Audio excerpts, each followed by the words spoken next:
আচ্ছা, কতজন আছেন যারা ভূতে ভয় পান? আমাদের পৃথিবীতে প্রচুর হন্টেড জায়গা রয়েছে যেখানে মানুষ রাতে তো দূর, দিনেও যেতে ভয় পায়। বেশ একটা গা ছমছমে ব্যাপার থাকে। এরকমই একটি গা ছমছমে জায়গা হলো আমাদের ওয়েস্ট বেঙ্গলের পুরুলিয়া জেলার বেগুনকদর স্টেশন, যেখানে ভূত বা আত্মাদের অস্তিত্ব রয়েছে। সে সম্পর্কেই বিশেষ কিছু তথ্য আপনাদের সামনে তুলে ধরার চেষ্টা করব। নমস্কার, আমি বিথিকা। আপনারা আছেন গল্প বিথিকা ইউটিউব চ্যানেলের সাথে। আশা করছি আপনারা আমার ভিডিওতে একটা করে লাইক করে দিয়েছেন। আজকে আমি আমার ভিডিওতে এই বেগুনকদর স্টেশন সম্পর্কে বিশেষ কিছু তথ্য আপনাদের সামনে তুলে ধরার চেষ্টা করব।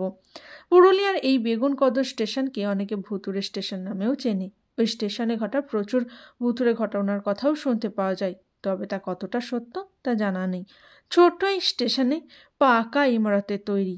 একটা সময় ছিল যখন এখানে স্টেশন লাগোয়া একটি বাজার বসত, কিন্তু সেই সময়কার ওই প্রাণবন্ত জায়গা কালিমা লেপে দিয়েছে বিভিন্ন ভুতুড়ে কর্মকাণ্ড ঘটনার জন্য।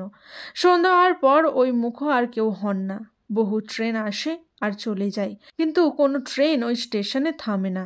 একাকী দাঁড়িয়ে থাকে অতি প্রাচীন এই স্টেশন। 65 বছর আগেও কিন্তু ওই স্টেশনে এসে ট্রেন থামতো। তারপরেই ঘটলো এক মর্মান্তিক ঘটনা ওই স্টেশনে।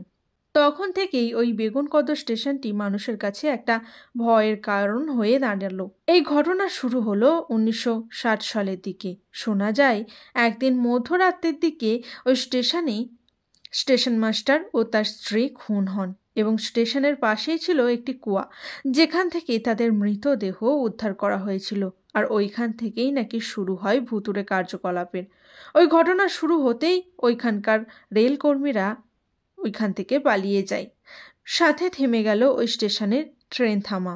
পরিণত হলো পরিত্যক্ত একটি স্থানই গোটা এলাকা। শুধুমাত্র মূর্তিমান হয়ে দাঁড়িয়ে রইল বড় পাকা স্টেশনটি। স্থানীয়দের মতে এখনও ওইখানে ভুতুড়ে কর্মকাণ্ড দেখতে পাওয়া যায়।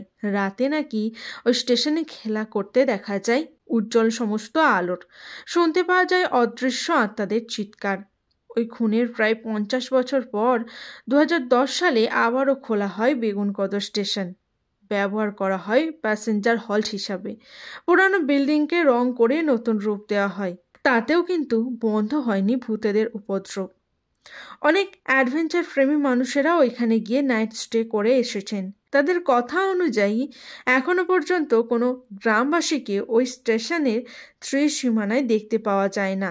বিকাল 5:50 নাগাদ থামে একটি ট্রেন, আর ওটাই হলো দিনের শেষ ট্রেন যেটি ওই স্টেশনে থামে। ওই স্টেশনে রেলের কোনো স্থায়ী কর্মীও নেই, আর সন্ধ্যা নামলেই কেউ ওই দিকে আর আসে না।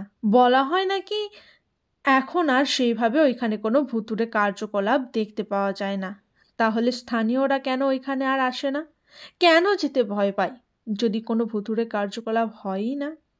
কোনো আলোও জ্বলে না স্টেশনে, একটা যাত্রীরও দেখা মেলে না। তা যাবেন নাকি এই বেগুনকদর স্টেশনে ভুতুড়ে সমস্ত কার্যকলাপ দেখতে? তা আমাকে কমেন্ট করে জানাতে কিন্তু একদম ভুলবেন না।